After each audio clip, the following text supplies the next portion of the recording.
ஏன் என்னுடைய வாழ்க்கையில் புதிய காரியத்தை கர்த்தர் செய்கிறேன் என்று வாக்கு கொடுத்திருக்கிறார்? நான் என்னை சரி செய்து கொள்ளும் பொழுது, நான் என்னை சீர்படுத்திக் கொள்ளும் பொழுது. ஆகவே தான் வேதத்தில் வாசிக்கிற உங்கள் சீர்கேடுகளை அவர் என்ன பண்ணுவாரா?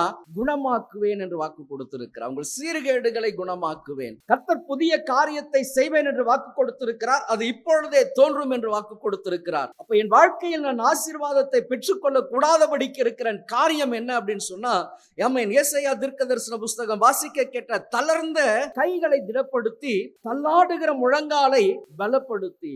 ஆமென். அப்ப நான் செய்ய வேண்டிய காரியம், தளர்ந்து போன என்னுடைய கரங்கள், தளர்ந்து போன என்னுடைய கைகளை நான் என்ன பண்ணணும்?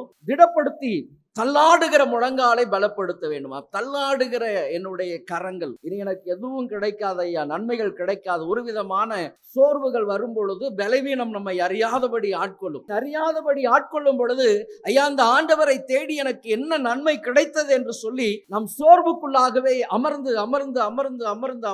கர்த்தரை விடுதலையோடு கூட தேடுகிற அந்த மனப்பக்குவம் வரவே வராது. வந்திருக்கிற கர்த்தருடைய ஜனமே, ஆகவே இன்றைக்கு தெளிவாய் அறிந்து கொள்ளுங்க. தளர்ந்து போயிருக்கிற உங்கள் கரங்களை என்ன பண்ணணுமா? திடப்படுத்துங்க.